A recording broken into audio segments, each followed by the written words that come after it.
Hi guys, how you doing today? I thought it might be useful to talk for a few minutes about what I wish I'd done. I've got a recording of one of my original songs called Automatrix, and I recorded this actually back in 2016. So here's Automatrix, my song.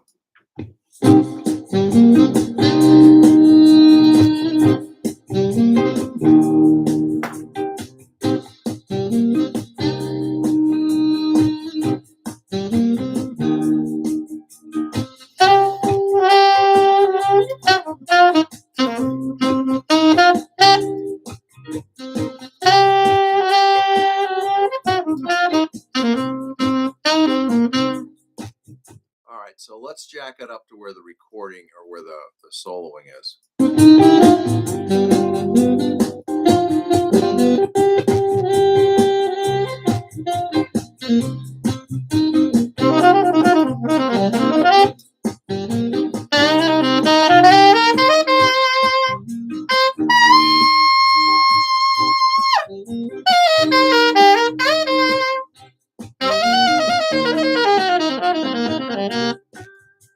Yeah, it's funny. I mean, we're talking retrospect, 2016, here is 2022.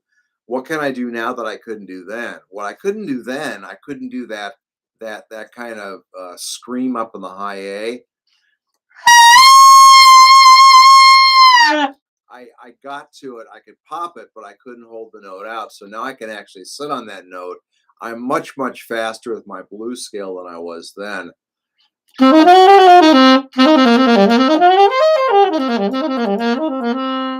Also, now I could add more false fingering exercises because I've done that. I could go.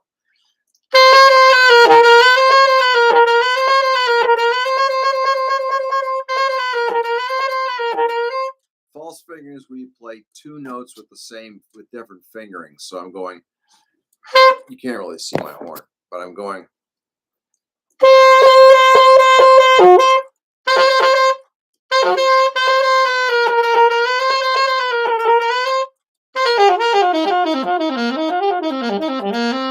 Anyway, but I can add that in.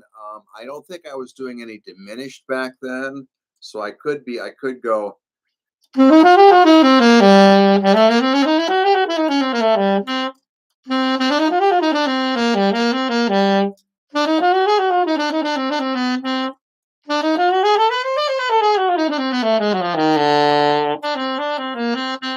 So those are elements I can add in. So I may play with my solo and see what I could have done.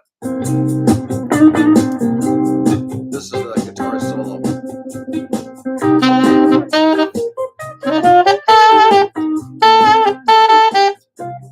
That's something I like a lot. Going to the six on a minor chord. I'm playing on my A minor chord. I like sitting on that six, gives it a different character, different color.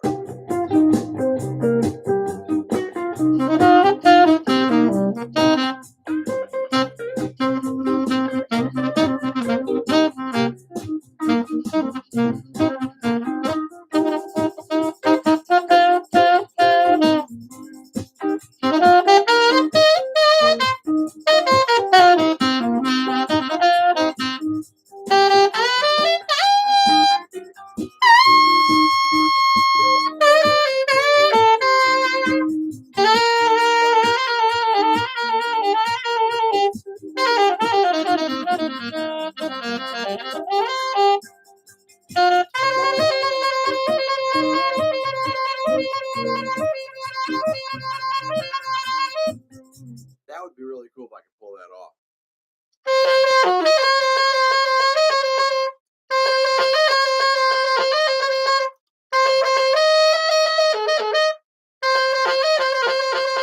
See, anytime you hear a sax player doing that, they've worked it out in the studio or they've worked it out in the practice room.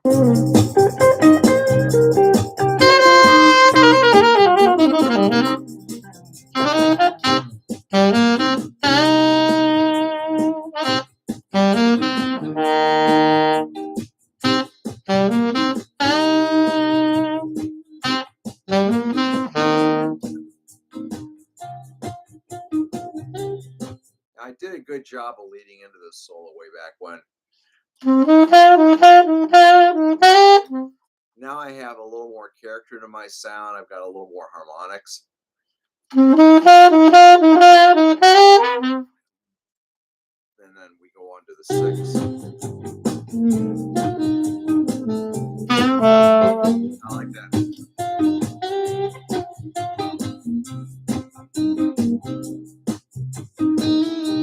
Now that's something I deliberately added in, that a natural third on a minor chord's a nice tension note.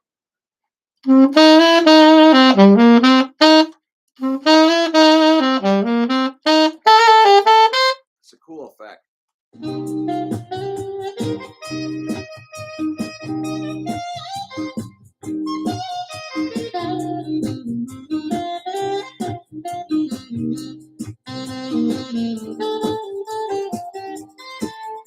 Yeah, see, now I think I would have gone up to the high A. I think I would have gone, so in my A section.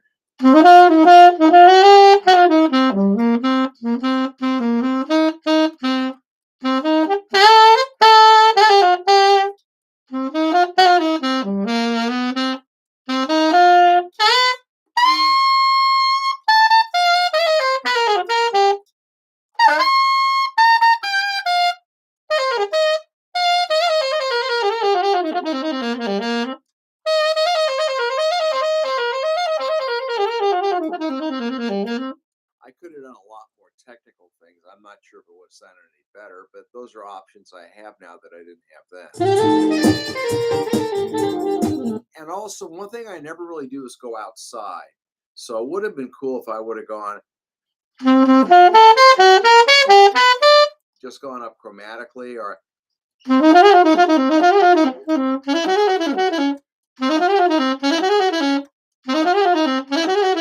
so I'm staying in A minor and then go to B minor pentatonic. So those are things I kind of added in. That would have sounded cool.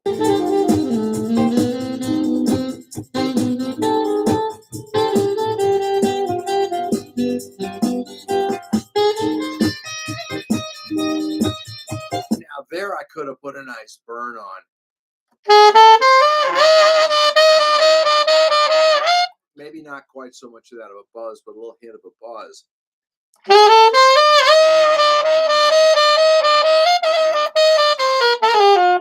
It's fun to go back and say, what if?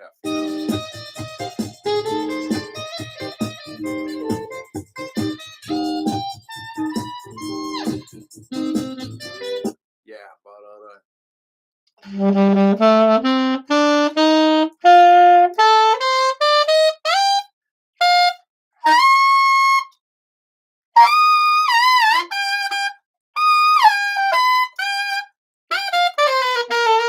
that would have been cool if I could have done a 5-3-1 on the 5 chord. That would have been cool. The B, G sharp, E, ba ya dum.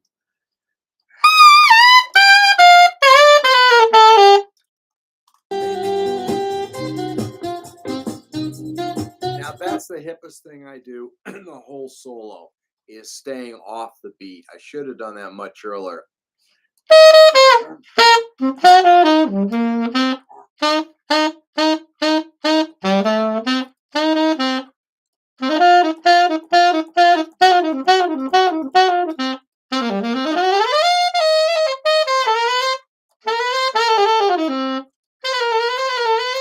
Also, some chromaticism would have been cool in these lines.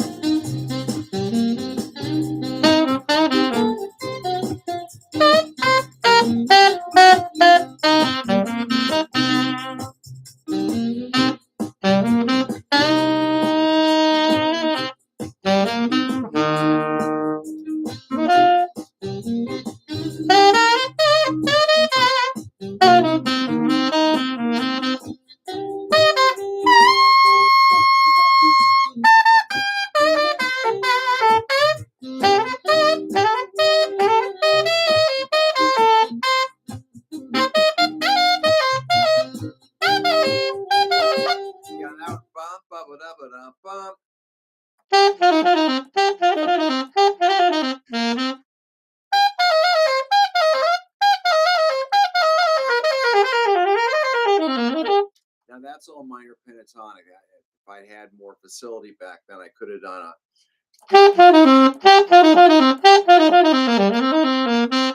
And all this is conjecture because the reality is sometimes more isn't more. Sometimes you sound better by cutting a lot of this stuff out and sticking right with the melody.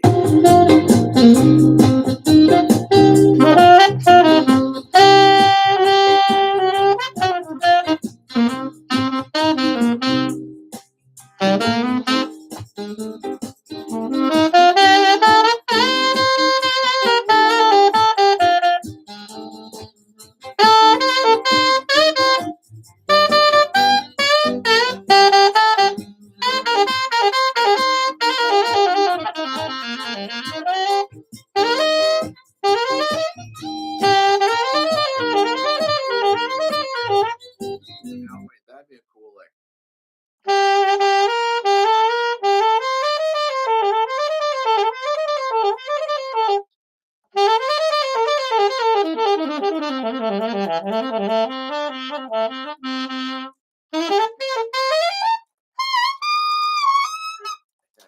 And higher. Anyway, I think this is a great practice. Go back to things you've recorded in your lessons, or if you've recorded actual things that have been out in the music world being bought and sold, or maybe if you've got a recorded session of you playing out somewhere at a club or a friend's house or wherever.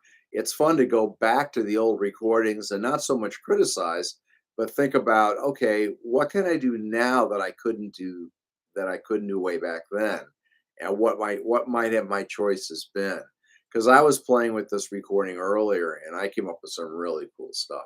All right, be well, everybody. Talk to you soon. Bye bye now.